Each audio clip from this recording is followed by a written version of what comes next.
Netcasts you love. From people you trust. This is Twit. Bandwidth for FourCast is provided by Cachefly at CACHEFLY.com. What sort of future do you think we're heading for? How will we live as we slip into the 21st century?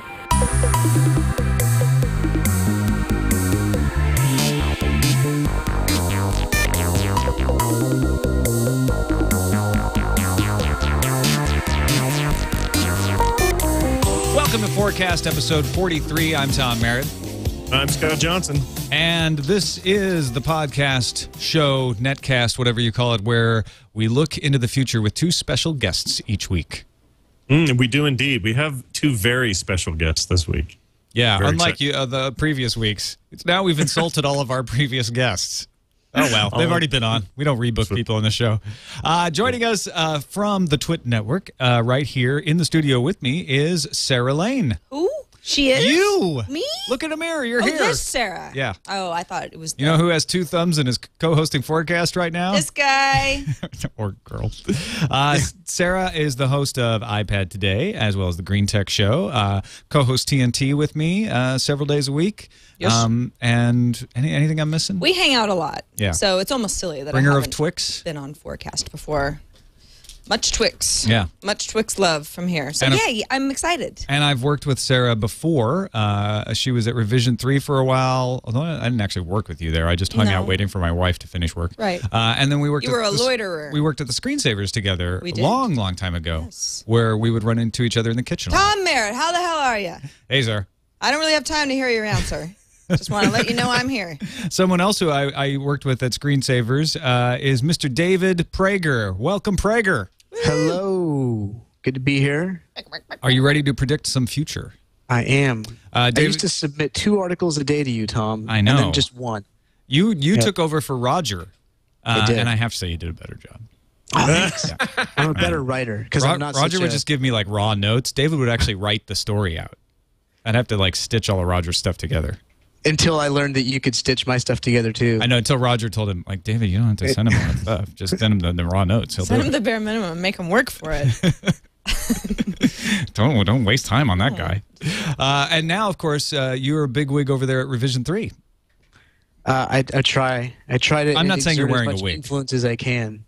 You're the producer. You've been the producer of Dignation for quite a long time. That's probably the thing that people on the internet see you doing most of all. But you do lots of other stuff.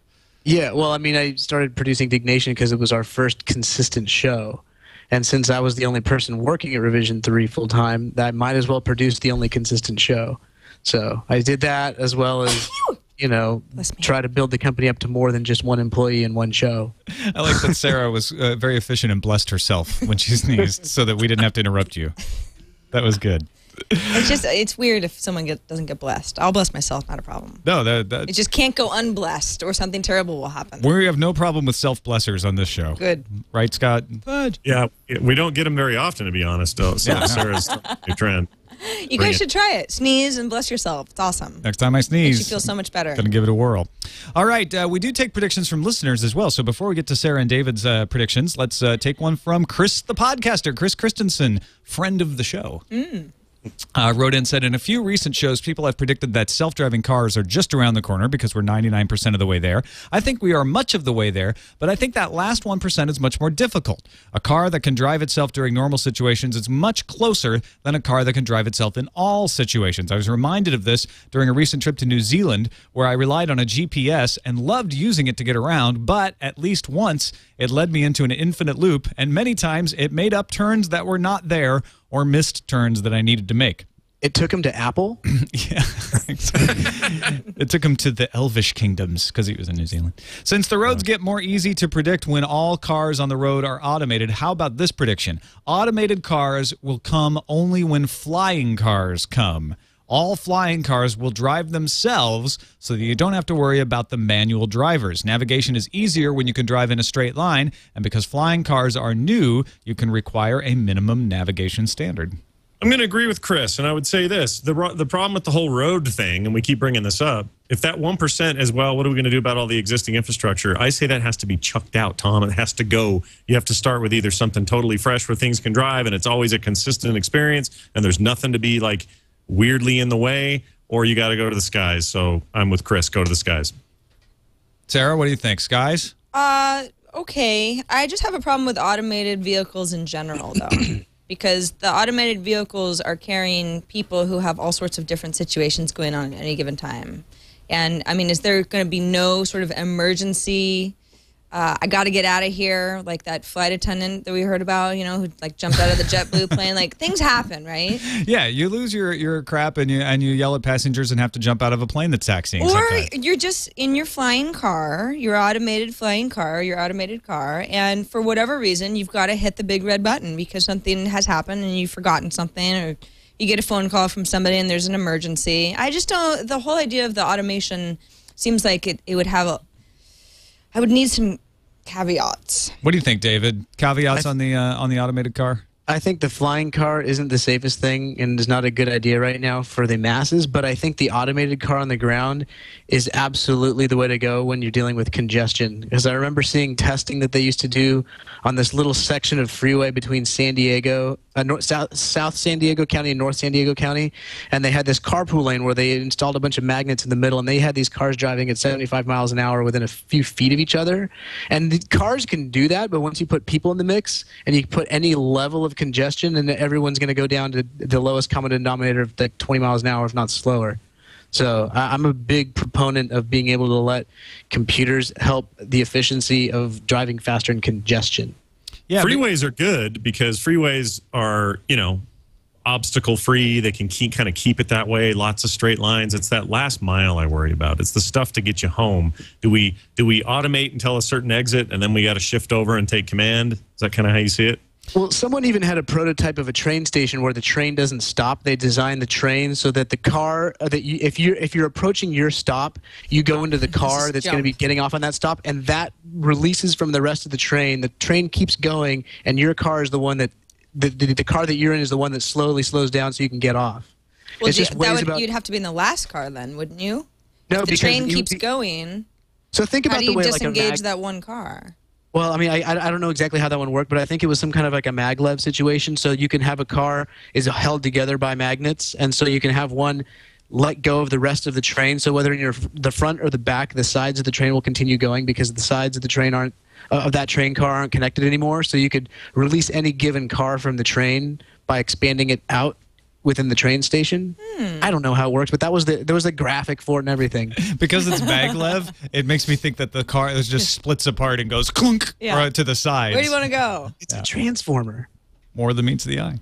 Magnetized trains. I think Chris is onto something, though. I think it would be easier because we actually have automated planes now. I mean, planes fly on autopilot all the time. And to address Sarah's concern, you can do a manual override at any time when you need to. So I think we would be more likely to allow that, especially because, like David said, it's dangerous to have flying cars, to have everybody be flying. There's a lot more potential when you got all three dimensions. For well, if mayhem. you're going to do flying cars, they need to be automated. I don't trust people to fly them. I trust the machine to fly it better than the person. Yeah, imagine like a 16-year-old just getting their license and taking the manual override. That scares the crap out of me. That can't be. Those rules would have to change. How we give licenses, when they can take control. Well, how the manual override would work has to change too, right? It's not that you get to like fly it manually. It's like you do the manual override. It drops you out of the main lane until you reprogram it and tell it where to go, like to the hospital or wherever. Well, what if there's a malfunction? But what if there's a malfunction now with in your brain or in the manual, the operation of the car now? I think there's more chance for a problem now with malfunctions and human error than there would be with an automated system.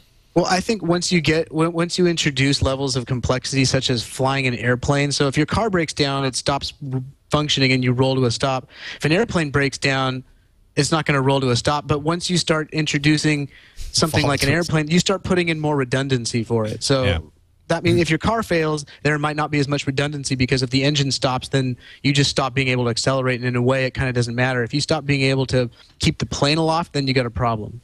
So they build redundancy into that. So I think the more dangerous the thing, so if you hit the manual override and the manual override's broken, there's probably going to be a level of redundancy that makes the chances of catastrophic failure be that much smaller, I think.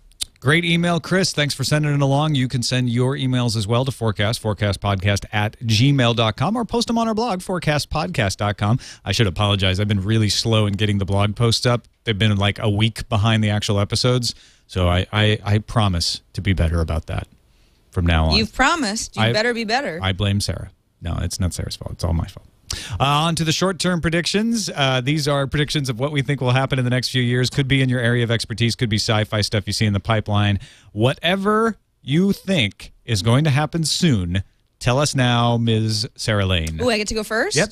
This is what's happening. What is soon, like in the next 5 years? Yeah, next few years, 10, no more than maybe 50 or 100, but near term. Oh, geez, 100? That seems like a long time. Well, it doesn't have to be. Not in the grand scheme of we're just time saying and space. Very loosely soon versus long. I was thinking, and this is actually, I'm sure it is happening, but not on at least a grand enough scale for me to know about it. I was thinking that there's going to be, with all of the connectedness that we're all experiencing and enjoying for the most part, I know that for me, I also have a complete lack of attention span now, which I probably always did a little bit, but now technologically it has gotten much, much worse.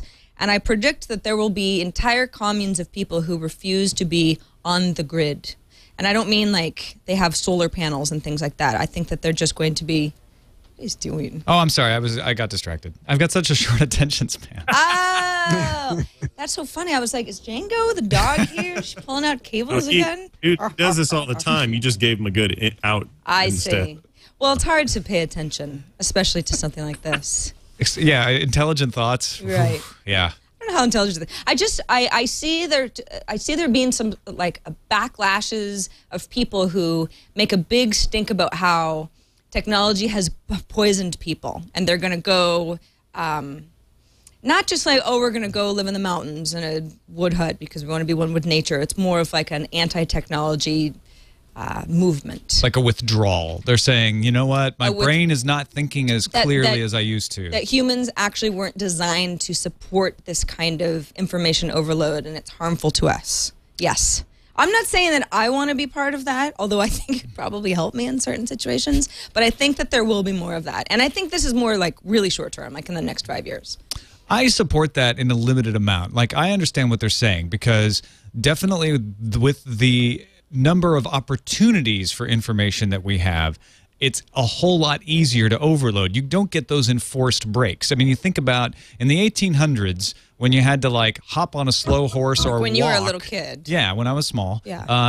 I used to have to hop on a horse or walk to work, and so it gave you a lot of time to think. And there weren't billboards and there weren't radios, and so you were forced to think. And nowadays, you can fill every single moment of your time with a distraction. Mm-hmm. So I think this is also an old story where every time there's a technological advance, there's already somebody who rebels against it and says, we've finally gone too far, and pushes out of the way. So I'm somewhere in the middle on this, where I think we're going to have to start learning how to deal with this and how to self-limit ourselves and have sort of a new principle or a new rule about how, you know what, actually over distracting yourself is a bad thing, that you have, it's another self responsibility that you have to manage. Yeah. I don't know. There's some folks in the chat room going, don't the Amish already do this? I'm talking about people who specifically feel as though they have been somewhat ruined by overload on their brains from all of the technological stimuli. There's a book that just came out by Gary Steingart, I want to say is how you say his name, and I actually heard this guy interviewed. I think it was on Fresh Air, but he was talking about his new book, which is called, what's the name of it? Super Sad True Love Story. And it's this crazy story about the not-so-far-off future where governments are collapsing because human beings have lost their ability to concentrate, lost their ability to sort of single task. All they can do is quote-unquote multitask, which no one's really actually good at. And they have things in colleges, instead of majoring in science or literature, you're majoring in image recognition and a course called skimming, where you're really good at like just skimming over the pages of something and sort of grasping the basic whatever that book is, you can get it just by skimming. And it's a story about a little bit older guy, kind of represents us who are sort of, we still like a good book, we still like to relax and think about things, but the generation after that, they can't remember anything. They're constantly getting fed information from 20 different directions. Everybody has a mandatory government device that hangs around their neck that is essentially everything about them, including their rank in society. It sounded really, really interesting. It's partly satirical, but also a little scary and haunting. And everything you've said, Sarah, reminds me of this book. So if people out there haven't heard it, you should check out a Fresh Air Archive. You're looking for Gary Steingart, and his vision of the future matches Sarah's almost in a scary way. Wow. And they even talk about separatists, these people like separate themselves from society, who can't take it anymore, whose brains have been fried and they want to go back to a simpler time. And to them, a simpler time is like, the 90s or the 80s. And so they kind of live that lifestyle again, somewhere separate. And there's wars because of it. And it's sounded really fascinating. I'm definitely going to pick it up.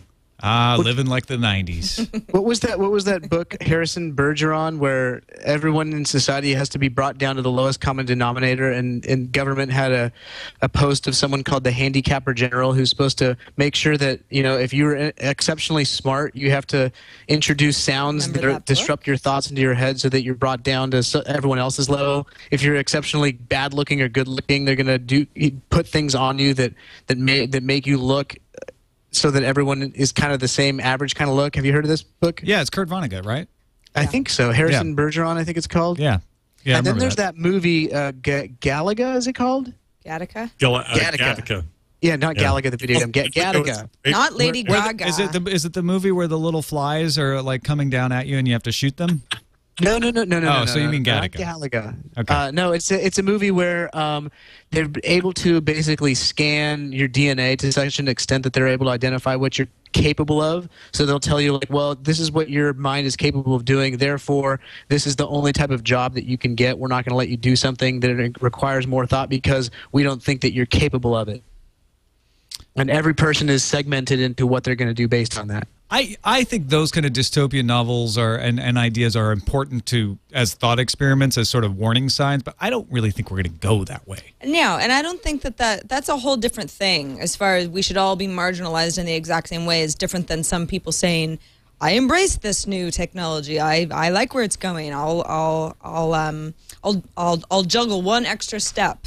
I'll never look up from my iPhone or whatever, than someone saying, this is harmful. I don't like who I've become, and I'm going to disengage voluntarily. David, with other like-minded people. Do you find yourself having to manage your distractions, David? I mean, because you're as plugged in as the rest of us. I think we live in an age where a lot of people identify themselves as being ADD, and I don't even know what ADD is. I mean, some people are more distractible than others, but basically there's that many more things that are there to distract you. I mean, even if I follow 300 people on Twitter, I have to decide whether or not I want to go look at that because it's in front of my face, and I have to turn it off if I want to be able to focus on something else. Otherwise, I can make it audibly ping me every time someone updates, but I'm sure as hell not going to do that. I might have had that happen when I first created an account several years ago, but I quickly learned that I don't need to know every time someone updates it. And so then there's the whole possible worry of, do I need to catch up on these things? Otherwise, I'm missing out and making myself part of a digital divide, or am I just distracting myself with pointless tidbits of ramblings? Am I missing out on knowledge, or just people's thoughts that I don't really need to pay attention to? Yeah, I've actually found myself like walking from work to a train station, or walking to an appointment, and saying and feeling like, oh, I have to get my headphones out and put on the music, and then realizing, no, actually, I don't. I'm just going to enjoy not being distracted by anything, not having any kind of information flowing into me right now, which is, I think that's a new situation for people. You used to just not have that option. When I, way back, 15 years ago, when I was applying for colleges, and I was reading this little booklet that talked about the best college essays, what makes a really good application for an essay, and one of the examples I read of what a good essay was, the subject of the essay, which I thought was pretty funny, was about what he has in his bathroom as bathroom materials and bathroom reading, and some people read and some people don't. But what was interesting is this guy talked about how he doesn't have anything in his bathroom to read when he's sitting on the can because it's his time to be introspective. And I think that's the same thing as walking to the train station and not listening to something, is taking some time to be introspective. I thought it was an interesting essay. That I this guy don't understand wrote. why people even have reading material in the I know bathroom. that. I know because I heard I'm you going talk off about on a tangent. Well, It's not like, anymore. Don't you get in and out of there as quickly as possible? Well, Who and wants seriously, to sit there and read? And you've got your cell phone. No. That's not my point. I don't understand how you guys string this out so long. Where's Tom? Oh, he's in the can. He'll be in there for a few more minutes. What are you doing? Yeah, well, that's because we don't get to sit all the time. So when we do, we like to take advantage of it. Make the most of that. I don't get it. I don't want to do that any longer than I have to. In and out. All right. And I think we may have exhausted this short-term prediction. So let's move over to you, Mr. Prager. What do you see in the near-term future? What is your short-term prediction? Well, I was thinking more about, hopefully not too much similar to what Sarah's was doing, but obviously I focus a lot on media and information, and I was just going to take a notice without necessarily focusing on ADD. It's that people have the expectation of immediacy, and so I think that's going to propagate itself more, where people are able to get information, whatever they want. So right now, like if I want to learn about anything, chances are I can just do a Google search and find it, through Wikipedia entries or through whatever kind of information that people post online. But I think more so, especially like in the entertainment industry, where all of us here work, at least a little bit, or journalism as well, is that any type of media that you want to find, you'll be able to get whenever you want, wherever you want, and then take it with you. And I think that's just going to start propagating itself more. And then I think while that happens, there might be a small period of some level of anarchy. And when I say anarchy, it means that there's going to be so much content out there that it's going to degrade. It's going to degrade the quality of some of it. If you look at like what's happening to a lot of journalistic publications and how they're making their money and their dwindling audiences and what they're going to do with their print distribution versus non-print distribution.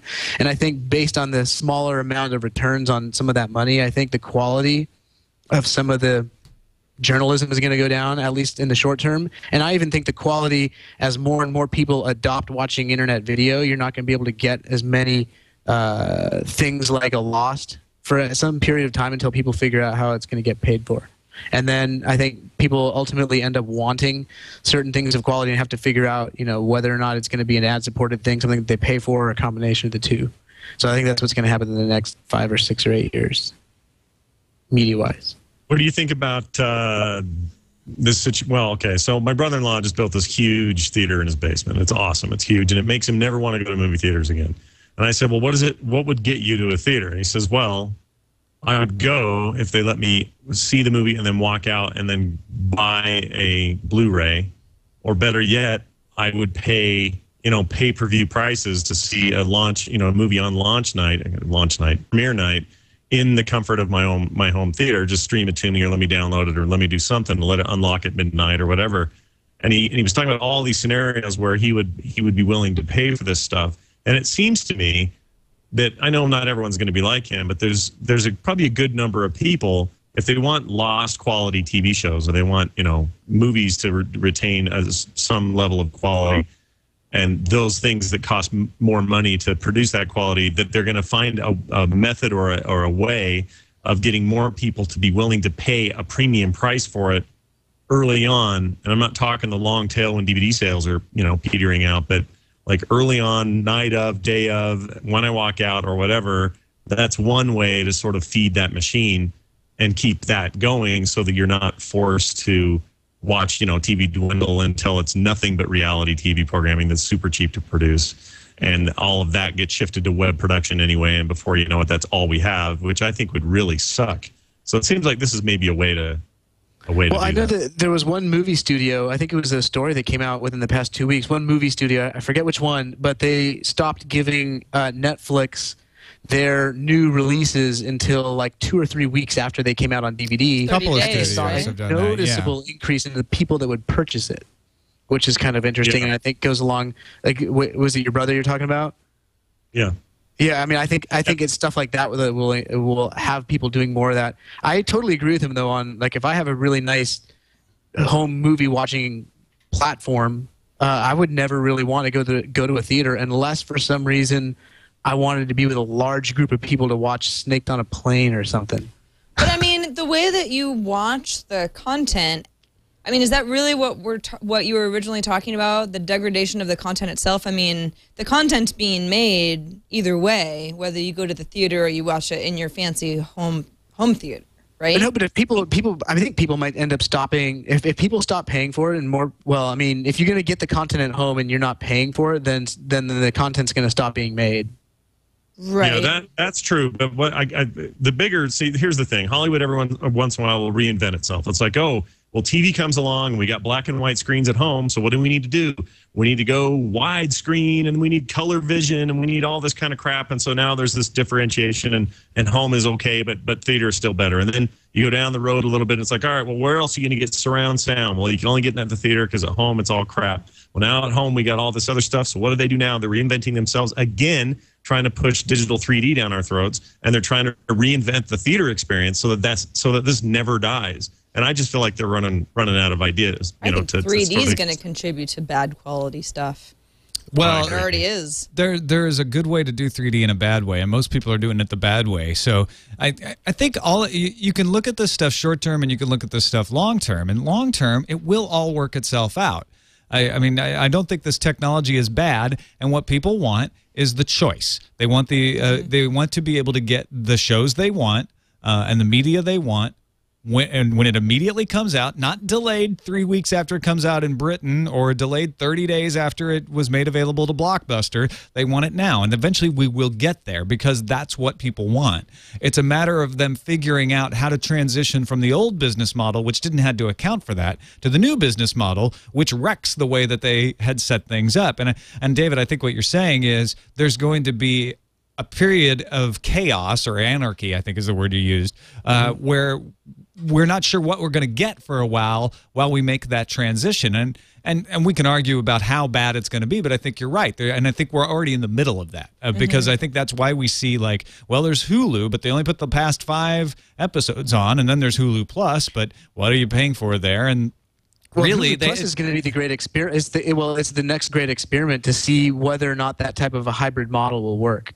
Yeah, and no the problem is it's still too limited. I'm paying for it. I got accepted into the beta. I paid my $10. I used it once, and I'm not even sure that I didn't use it for something I could have got out of the free model. But I was able to watch it on my iPad instead of on my computer. So I was like, all right, that's cool. But when I've tried to go in and say, okay, I'm going to take advantage of this $10 a month I'm paying, I haven't found anything compelling in there that I wasn't already getting over cable television. I'm not ready to transfer from cable television to Hulu because it doesn't have everything I want. So it's going to be this chaos for a while where if Hulu decides that Hulu Plus failed and then they revert back to whatever they had, or Hulu dies completely, then this period of chaos or period of anarchy is going to be the period when people revert back to piracy. Because I think there's a trend away from piracy as everything's available. But now, if things become less available, then the piracy will pick up again. But I don't think things will become less available. I think you're right. There's short-term fluctuations in what's available and what's not, and there does seem to be a little pushback right now about making things available. But in the end, that pressure will win because they have a competitor, pirated stuff, that will not let up, that will not go through some kind of market downturn. And what they don't understand is the best way to compete with it is to provide it reasonably fast with good reliability at a low cost. And that's a tough jump to make. It's really easy for me to sit here and say that. It's really hard when you're looking at your billion-dollar P&L to say like, yeah, let's just start making everything available for really cheap, even though that's what you need to do. So it's trying to figure out the path from here to there that's going to be that chaotic point. Yeah, I agree with that. Let's move on to the long-term predictions now. These are the long-term sci-fi, weird, strange, turn your world upside down sort of predictions for the next 100+ years, roughly speaking. And we'll start back with you, David. What do you see in your long-term crystal ball once we've solved all these distribution problems? And long-term is more like a century type of thing because... Yeah, sure. A century works perfectly. Okay. A century is not necessarily that long because there are people alive today that go might be longer. around. Say 200 years. Whatever you need. I think that we're at an interesting time right now with a digital divide. I think that as even though more information is available for free for more people, I think that there's a lot of haves and a lot of have-nots. And I think that, gosh, I'm just trying. I'm predicting what the problem is going to be rather than what it's going to be like. I think that I'll be an optimist and say that communication is going to make the world a smaller place and allow people to hopefully understand each other a little bit better, and might end up with, ending problems like the wars in the Middle East, and hopefully ending problems like some of what you've got going on between, Israel and Palestine. I think and hope that there was a prediction when the telephone came out that war would end because people will be able to communicate. I still think that communication will allow people to better communicate and hopefully not kill each other as much. Because I'm pretty darn worried about the fact that there's a huge problem with different societies and cultures, as well as the problem between people who are have first world problems and people that clearly don't. Because when we're talking about how we're going to get our movies, that's clearly a first world problem, I think. I think that the United States, where we live, is not going to be quite the global superpower that it was 20 years ago. Isn't it already not? Well, I mean, right now, I think it's pretty well understood that militarily, anyway, I think, as far as I know, that it's this country. GDP-wise, I don't know. It's one of the top 3. And then there's other countries that measure more important things like happiness. Yeah. The GDH, gross domestic happiness. Yeah, what country is that? There's a I think it's Norway, actually. I've done some research. Is that right? It's Norway and some other country are always sort of winning the awards for best overall happiness of the residents of that country. It's so cold there, you wouldn't think. Everybody's rich. Well, they have clogs, Tom. They make me happy. That's it. There's as far as haves and have-nots, it's interesting that certain countries have more of an issue of that. This being a country where there is a big issue. I've traveled to a variety of countries where there's a few really rich people and most everybody else is extremely, extremely poor. I mean, India is a good example of that. And then you have a country like Norway where the government has regulated things in a way that seems to be working out pretty well for the country as a whole, where the difference between the richest person in the country and the person getting minimum wage is not really that different. Yeah. And most people enjoy a really nice quality of life. So maybe that's something that we have to be looking at as we're going forward. So go ahead, Scott. That wasn't me. Oh, go ahead, David. Oh no! All I was saying is it's. I think it's Norway that has gotten some independent study that says whose people are the happiest. But it's Bhutan, where they're asking this young leader who was a teenager when I guess he was succeeded to be the leader, and they asked him what his country's GDP was, and he created this gross happiness quotient. He said it was just as important as the gross domestic product, and I kind of think that's a really cool thing. To start measuring, what's important, and sometimes it's not necessarily economics and what make people happy. Well, how do you measure that? What? How do you measure that? That's the only, because I'm with you, man. It's about quality of life. All of these arguments we have about, well, capitalism and free market and gross domestic product and the economy, we've almost forgotten that the whole reason that Adam Smith and John Locke wrote their treatises was as a way of showing how to best achieve a society where everyone was able to live the best quality of life as possible. So if there's a way to measure quality of life, I'm all for making that the benchmark. And then we can argue the best way to get there. But how do you measure that? It's hard to quantify. I think they put some measurements together, but what I thought was interesting, and when I was originally reading about this, is that they're one of the only governments in the planet that actually has that in some of their official government documents. And one of the only other official government documents that addresses happiness is actually a United States document that talks about the inalienable right to life, liberty, and the pursuit of happiness. And it's one of the few times that any time that the level of happiness has ever been addressed by any country. Right. So I thought that was kind of interesting. Well, and it was supposed to be life, liberty, and the pursuit of property. And Jefferson changed it to happiness. Because he was essentially lifting it from Locke. Yeah. So I'm all for the pursuit of happiness in the next 100 years. Well, who isn't? And what's interesting about that It's too relative, though. is that a lot of people are rated as very happy in very what we would consider inappropriate circumstances, poverty, and areas without adequate food and water, but they're still very happy because of other relationships. They have a strong community. They have a strong support group. They're able to pull together through the hard times. And so it's not a cut and dried situation. You may be happy with what you have. That doesn't mean you might not want something more too. Or, and then there's ignorance is bliss. If you don't know what you're missing out on, then you don't miss it. That's how I felt with Lost. Also, it's like what you're happy with, so relative. I mean, my greatest, I don't mean to sound cheesy here, but my greatest, source of happiness are my kids. Well, for some people that's true, and for other people it's their job, or it's their new Jag, or it's their ability to sit and play video games all night, or whatever the thing is that brings them their quote unquote happiness as they perceive it.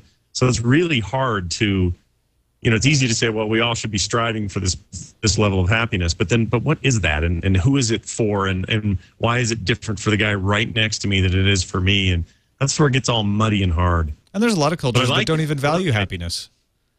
They're like, happiness is a myth. Life is hard. We value it in our movies and entertainment. Yeah, we don't really value it in our lives, which is too bad. But I'm all for that. It's just tricky to find it for everyone because everybody's got their own freaking opinion, and it's all so weird and varied. And you can maybe find small groups that sort of believe like you do, and then you may have those same shared values, but then you kind of have a weird separation in society. And to me, that seems like, then you lose community and you lose a lot of other things. So I don't know.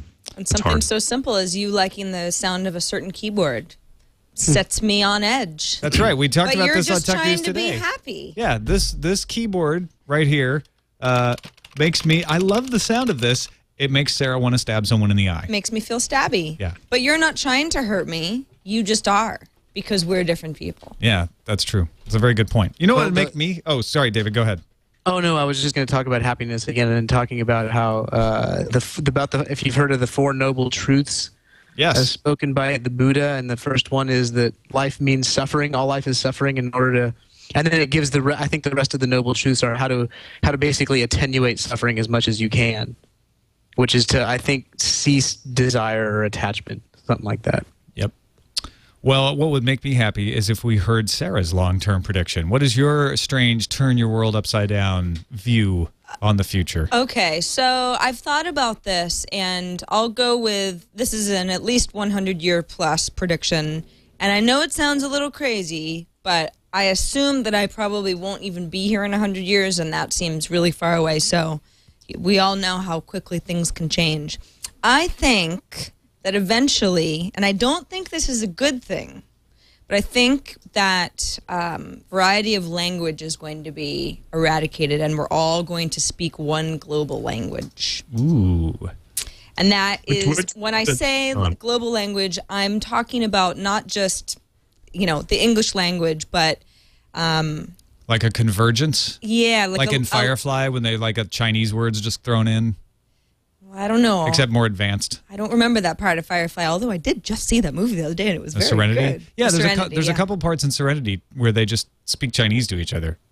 Oh. And you're like... Oh, yeah. You know what I mean? With the, that weird girl. You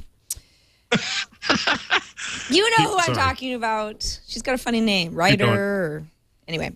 So, yeah, I think it'll... When I mean one language, I mean sort of a universal language that's not just verbal or written, but it's programming, and it's the way that variety of media, including human interaction. There's going to be one way that everything communicates with everything else. Now, obviously, you can say, well, what about cows and pigs? How is that going to work? This doesn't work for every single living thing. But as far as the way that technology is, what is going on? What are you doing? When you say, what about cows and pigs? It's funny. You start thinking about them talking. That's all. That's the real reason Jabberbee's laughing. And I'm smiling. Every time I predict something, everyone starts laughing. Okay? No, it's not. We're not laughing at your prediction. This is a great prediction. The idea of one language, especially because you're taking it beyond just spoken language, this is really good. But then you threw in the cows and pigs. It's cute. It is? Yeah. Well, I'm not trying to be cute. No, I'm trying I know, to predict I know. the I future. Okay, apologize. this is important stuff. I know. 100 years from now, cows and pigs aren't going to be. Where's Prager going? Prager's walking around. Yeah, he's got to go grab a beer. So No, I have to go where I can get power. Oh. he's power hungry. So this is my prediction, and I'm not so cows and pigs or horses or dogs or cats or insert animal here, not physically, just in general. Okay, now you know why I'm laughing. Okay, fine, it's funny. All right, don't insert animal there. Please. I'm begging you. But I think, yeah. So I haven't quite figured out what my argument is, so that it's rock solid. But I do believe that we are going that way, and I mean, I see that in very basic terms, like the fact that not everyone, certainly not everyone, but English is the universal language much more than, it used to be French. French was more of the universal language. It's what everybody learned as a second language, and now it's English. And I've been a lot of places in the middle of, what I consider the middle of nowhere, and people speak English, and it's very disappointing to me, actually, because I like the variety. I find that, a spice of life, and, it helps people sort of retain their culture. But I just think that we're going to lose that, because there's so many ways that it's now inconvenient for us to communicate with each other, and I'm talking about on a global scale, that there are going to be more and more ways where people will figure out how to get around that, and we're going to be left with a single means of communication.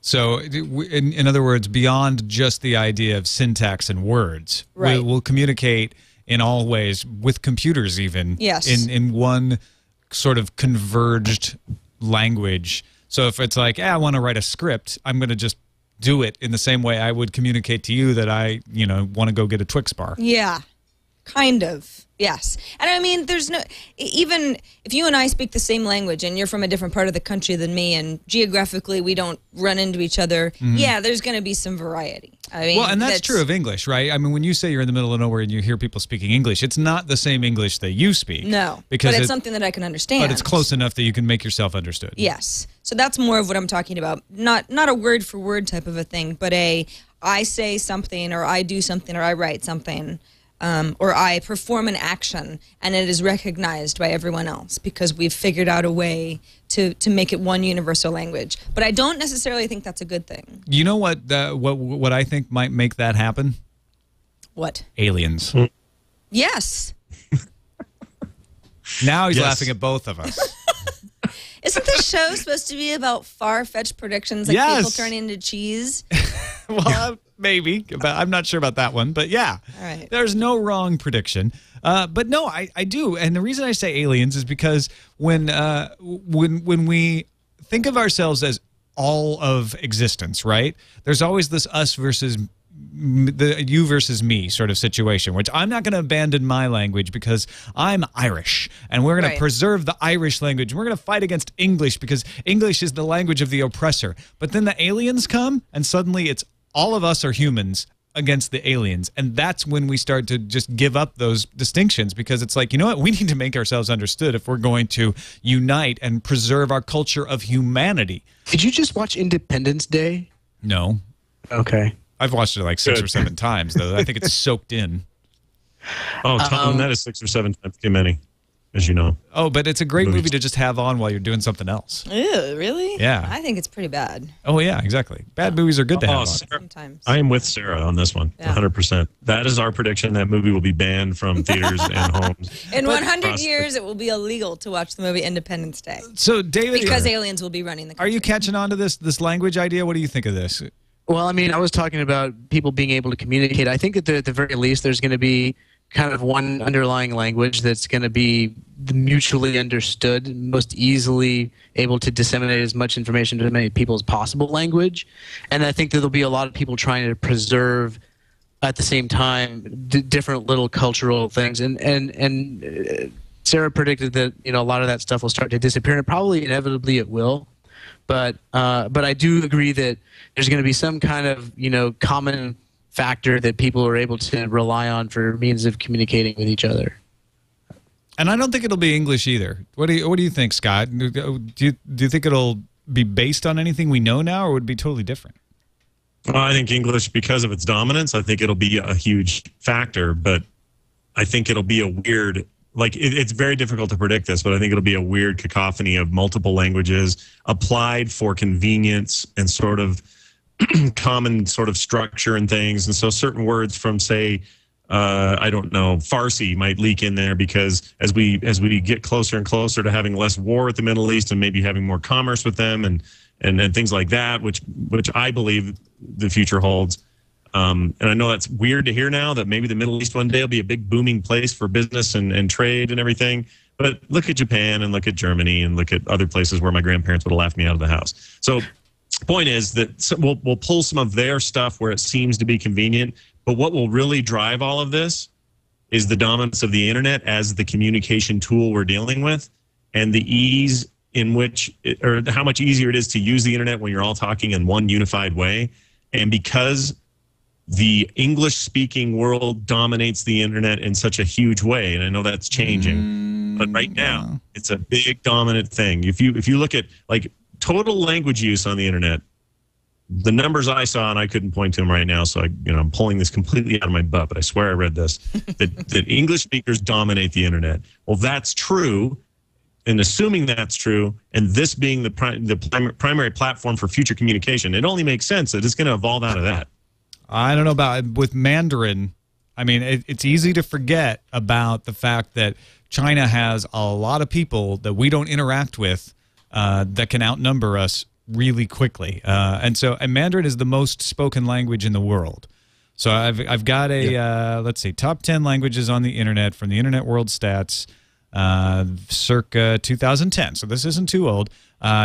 English, 536.6 million users. Chinese, 444.9. I'm assuming that's Mandarin Chinese, unless they're combining Cantonese and Mandarin. But there's so many more Mandarin speakers anyway. And as more and more Chinese come online, I think that's going to become the most dominant language on the internet. Although English will be right there with it, and sort of the currency of international when you want to speak to each other internationally. Yeah, I think probably of all of those Mandarin speakers, what's the #1 second language that they're all learning?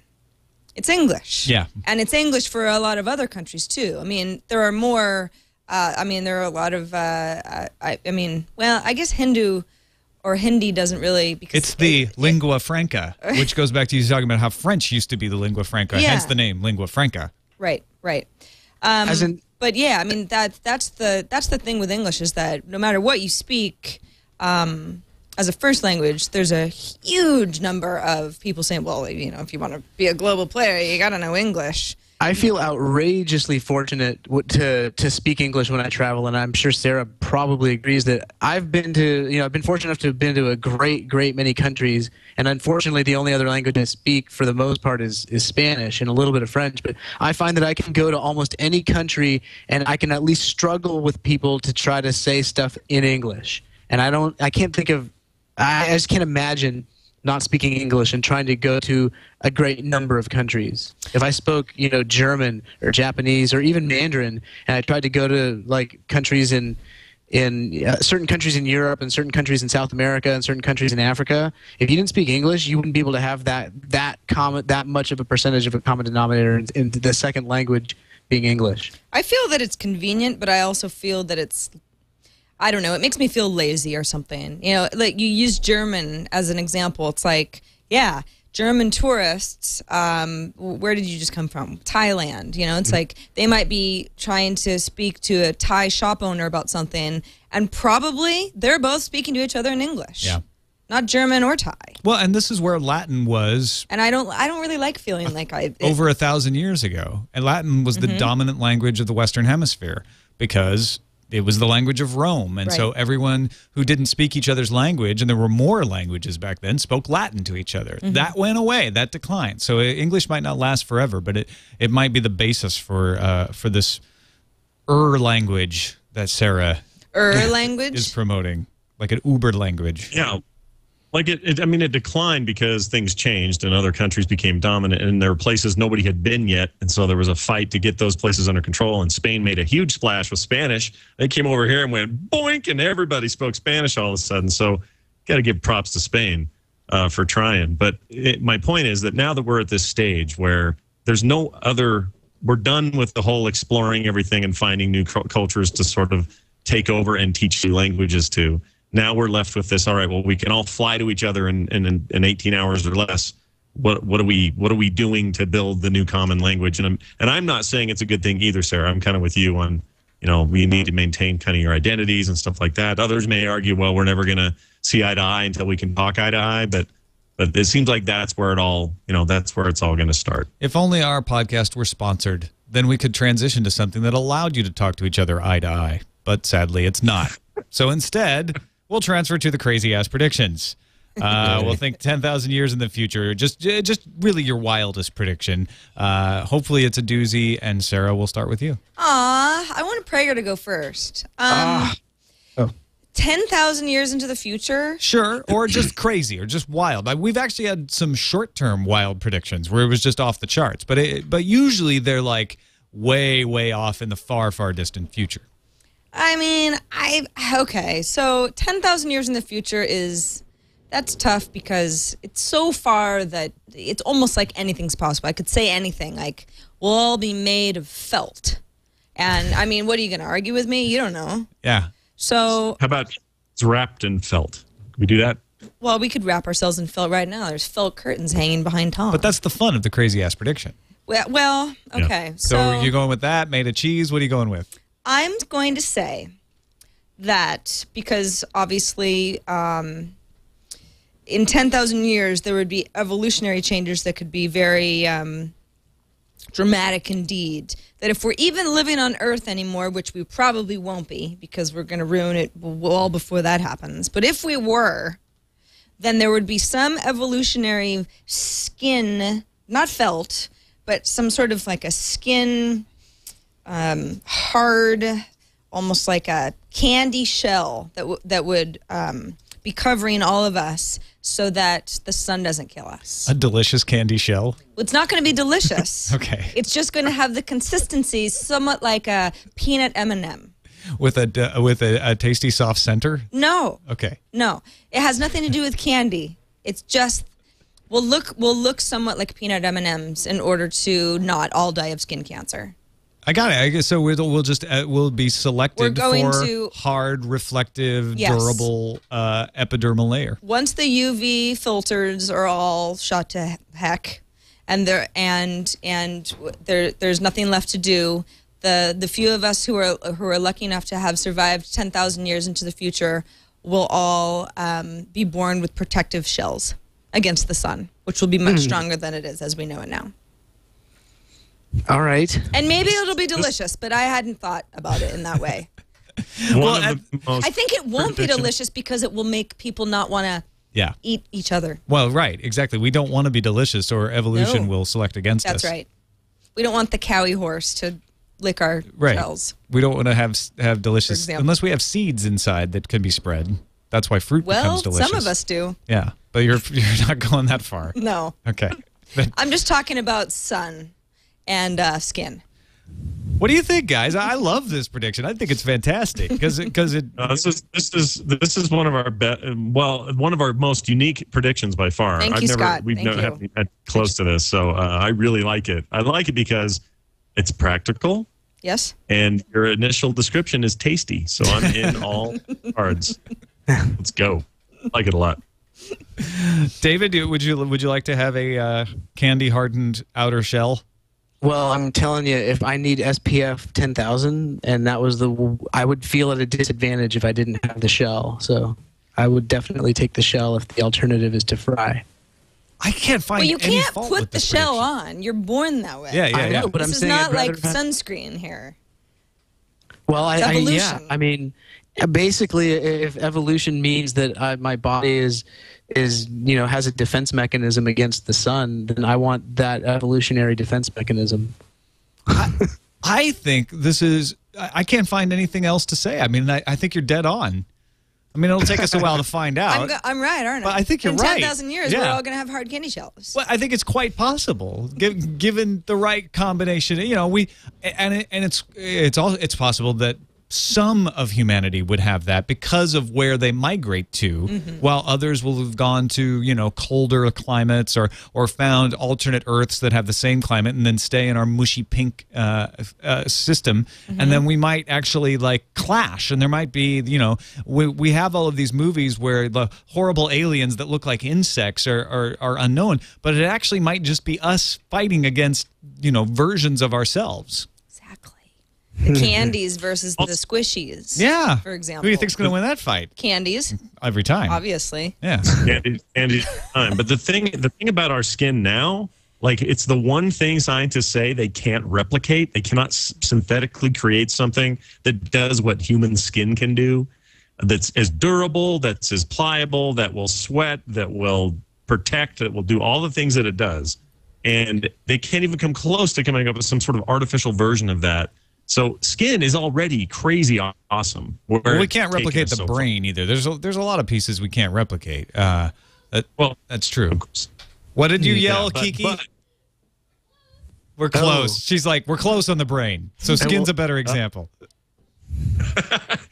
Yeah, but I mean, it would be great to be able to reproduce skin, because the things we could do with it to create stuff would be just crazy, and you know, what we could do in the future would be wonderful. But we're nowhere near that.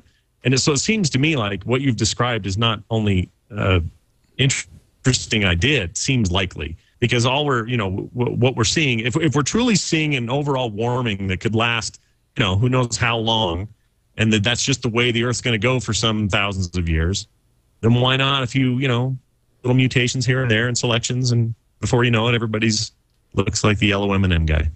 I'm excited. Will we evolve some sort of M on our chests? No, but we might be different colors. Yeah? Yeah. Well, we're different colors now. We're different colors now, but I wouldn't say that there are green and blue people. Not yet. No. In 10,000 years, we'll probably have figured out a way to choose what color our children are. That's true. Actually, so, it'll be a fashionable thing. The red ones will give you cancer. The green ones will make you horny, right? That's what I was told. Certain things never change, Scott. Yeah. I'm with you. Why is he dressed as with a red shell today? That's just rude. He's so obviously blue. Why is he pretending to be red? What a jerk. He showed up for my date in a green shell. I mean, I was just a little bit forward. All right, let's move on, David Prager, to your crazy ass prediction. Now that you've got a tough act to follow here, your wildest prediction. I'm gonna use parts of it as a jumping off point. I'm gonna talk a little bit less evolutionarily and talk more about engineering. And so I think most of the modifications to our bodies, anyway, will probably be along the lines of a cyborg. So I think that we'll be able to, you know, if we need certain types of protection into our skin, I think we'll be able to design devices that can, you know, do what the use of that is, except we'll be able to make it interact with the biological tissue that we are. I think it'll be more than just skin. I think you'll be able to make all kinds of custom-made creations that will attach and interface with our biology. But in addition to that, when you're thinking about stuff like brain replication, I think that the sense of identity is going to be something that's going to be very, very, very controversial. And that's because I think that as we begin to discover more things about quantum physics and learn a little bit more about things like quantum entanglement, where you're able to take things at the absolute the smallest of microscopic levels and relate them to each other so that they replicate each other, I think you might be able to, quote unquote, back yourself up. And so if you back yourself up like your brain up, then the question of which one is you is going to come into discussion. And then I also think there'll be more and more insights into multi-dimensions and, you know, spin-offs of reality. So if I make a decision in one place, is it affected somewhere else? So I think there'll be more insight into parallel universes. And all this is said with a caveat that we don't blow each other up or we don't have an asteroid destroy a planet. Okay, there you go. There's about a dozen predictions in there. Which one is your favorite? Because I know mine out of there. But yeah, I mean, my favorite nice basket. Is that as long as we don't blow each other to smithereens and have all kinds of wars based on land and money and religion. If that doesn't happen, then I think medical technology will probably get so great that people will be obsessed with living as long as humanly possible, humanly with a pun intended, and so that there'll be all kinds of things put in place, whether it's a combination of, I think there's going to be a combination of biology and machine to help extend human life. I think that's pretty safe. And I also prediction. think that artificial intelligence will get out ridiculously scary, where you can, the Turing test will be like anything can do it. You can make your iPhone pass the damn Turing test, and if you that far in the future. Can I ask you to predict how much longer people will be living in this prediction? Because people already are obsessed with living as long as possible. I know. Well, I mean, right now, maybe someone born in a first world country's life expectancy might approach 100 years right now. 10,000 years from now, again with the caveat that we don't blow each other up and have a huge, massive natural disaster. Taken as read. I don't know. I would think hundreds of years. Hundreds of years. And what about the problem that if we're all living longer, yet procreating at the same rate, that we're going to run out of room, assuming that we're all still talking about living on planet Earth? Yeah, that's part of I want to make my caveat really big. Huge societal problems on overpopulation and huge problems with thermonuclear war and huge problems with natural disaster. I will remove all of that from my prediction. It's a utopian society that Prager's prediction needs. So we'll body mod. We'll move out into space, so there's plenty of room. We'll invent some cold storage. So, when we're tired of living for a while, I'm stealing this idea from Cory Doctorow. He's used this in his books. You just, take yourself offline for a few decades, maybe a few centuries. Just to see what it's like when you wake up. Check back in a while when things are different. Once the one language is done. So it's easier to talk to people. Yeah. Or there could be different layers out of Earth. So you could live on layer 2 for a while, where there's 6 billion other people, and then there's 14 billion people on layer 4. And so we have... Nobody goes to layer 4. It's too crowded. Exactly.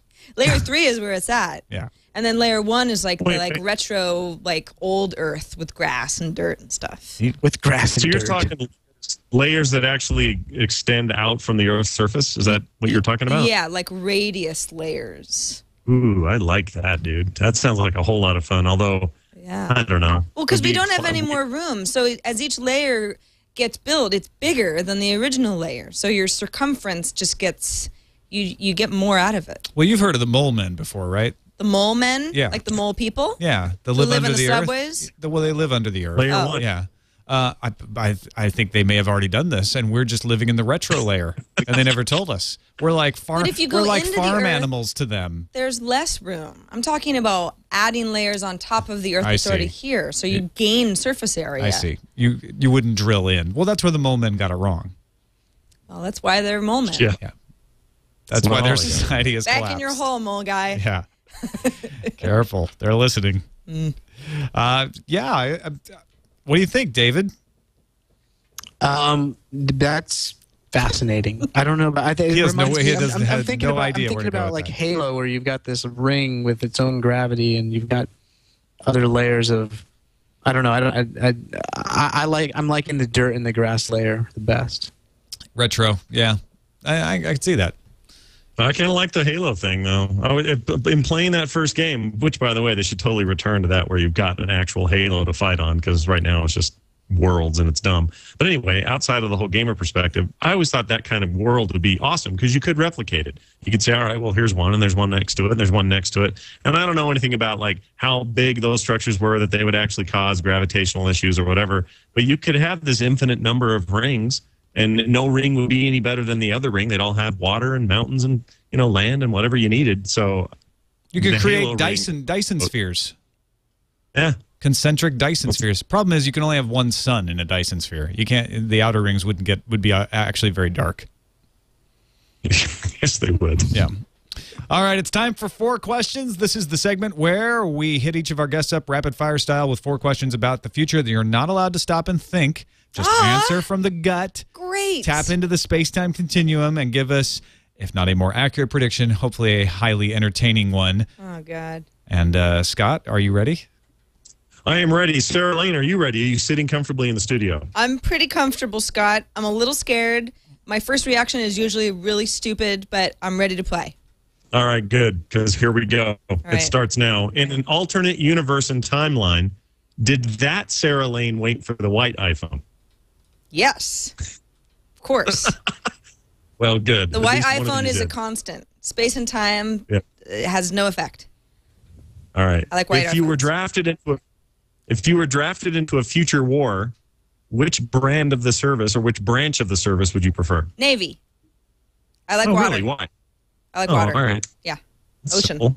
Good stuff. We'll keep and see. So far, you're doing great. Thank you. Yeah. Halfway through. Cool. Hit me. If you had to choose one specific type of meat in the future that would be synthesized and liquefied for your consumption, what would it be and why? Is fish, does fish count? Do we Sure. consider fish meat? Salmon. Yeah, salmon, liquefied salmon. Salmon Gross. smoothies all the way. Salmon shakes. Oh, Yep. Gosh, that I'd eat sounds that so now, gross. actually. Maybe I'll do that later tonight. And then lastly, if Martians are all green with big eyes, what do Plutonians look like? They are... You're thinking. Okay, I'm sorry. They're blue. They're short. Not in a Smurf way. They are... So far, this is a Smurf, but go ahead. Okay, but no, Smurfs have a certain look. They're kind of like... They're sort of like this blue, almost like a hovery, bouncy type of a thing. And they just kind of... Burp, burp, burp, burp, burp. Nothing people like them at all. They're Not a just, lot of gravity, not a lot of heat out well, there. they're yeah. sort of bouncing, but they're not really touching the ground. They just sort of... They skim around. Yeah. Bottom feeders So almost. you've seen them. Well... that was wasn't a gonna say, question, was it? You didn't ask me whether I've seen the Plutonians. You just No, you asked me just what they might look Describe like. them so accurately. Well, I like to think big. Amazing. Well, you passed. You did a good job. Thank you. Nice going on the floor. Yeah, well done. Thank you. All right, David, you think you can handle the 4 questions? Are they the same 4 questions? No, you get a different set. I mean, there will be no Apple in the alternate universe. Aha. Yeah, no, you have a different set of questions. Are you sitting comfortably, David Prager? I'm ready. We shall begin then. What service will be invented in the future that will allow you to share your next home invasion more completely? Oh, Jesus, God. I did it already. It's video and audio. What else? 3D. 3D home invasion stories coming to a David Prager stream near you. Nice. Will the TV tease phrase, "the answer may surprise you," ever go out of style? No. That's the problem with yes it's or no a perfect questions. game. I mean, who doesn't want to be surprised? When humanity moves to Mars, what kind of sitcoms will become popular? Geology, reality shows about mining. Wow, I can't wait for those days. Well, you got to know what kind of rocks and resources you got. That's right. It's all about the rocks with the But then you Martians. said sitcom. I'm like, gosh, it's got to be comedy also. Jeez. Martian. That's ever gotten in 4 questions. That was great. Question number 4. What will you do with all your extra time after Indignation eventually winds down? And will Kevin still expect you to get him beer? I will read novels printed on paper. Wow. Yeah. Whoa. No kidding. And the beer?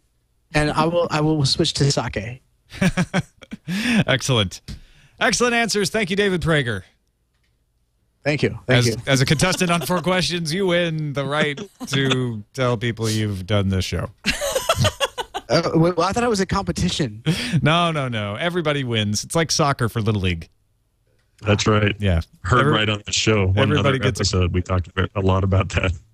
Everybody gets a trophy. All right. Well, that's it. Thank you guys very much. This has been a really fun show. This has been fun. Thanks for having me. David Prager, let people know where else they can find you on the internets. On Twitter, the username is DLPrager, revision3.com, and I have a blog coming at some point. All right. We'll keep an eye on the Twitter for that. And Sarah, where can folks follow your work? Nowhere. Nothing? This is it. Yeah. I hope you watched. Yeah, this is the last time I'm to going see into Sarah Lane. a deep silence. You don't have after the Sarah show Lane to ends. kick around anymore. No, I'm going hibernating up on level 4 for 400 years. I work here at Twit, so I host iPad Today. That tapes on Thursdays, and we try to release them as soon as possible after that. Green Tech Today on Mondays. I do TNT, which is Tech News Today with Tom on Mondays and Fridays. I've got a blog that's woefully neglected right now, and on Twitter, I'm Sarah Lane. Well, I have a blog that I posted to today because Sarah asked me a question, and so I blogged her the answer. Subbrilliant.com/blog. And then he tweeted me to let me know that there was a blog that referenced and then I turned around what and I wanted to know. Check your @replies. And you said it in a scary way, too. Have you checked your @replies lately on You better Twitter? check. No, why? Something from you? Scott Johnson, any announcements we have from the Frog Pants side of things? Oh, the Frog Pants Network continues to grow and explode, but I would point people's attention to FilmSack at filmsack.com. We just did 2 back-to-back episodes. The next one is being released this Friday. We did The Breakfast Club. This next week it is War Games. They are 2 of my favorite episodes we've ever done, so I highly recommend people check it out. Subscribe over at filmsack.com. Don't forget to leave comments at our website, fourcastpodcast.com, or send us an email. You can do that to fourcastpodcast@gmail.com. For Sarah, David, and Scott, I'm Tom Merritt. We'll see you next time in the future. See ya. So ask David Prager. David, to Kit Kat or Twix? I like the white chocolate Kit Kat. What? Oh, God. Awesome, dude. Go the way of the clicky keyboard. No, he Barbie knows. face head. I've never had a white chocolate Twix. That would be interesting. Oh, that'd be like albino Twix. That's weird. Yeah. Everything about that sounds Have you ever had dark white chocolate? dirty. What's that? Is there such a thing? I don't think so, no. White dark chocolate? Dark white chocolate. You know who'd be white pissed about chocolate's this not really discussion I is, don't like white chocolate. Or extremely is your white. wife, Tom, your wife abhors white. white chocolate. And she thinks it doesn't exist and it's Oh, yeah, not no. Don't even talk about white chocolate around my wife. She'll get stabby.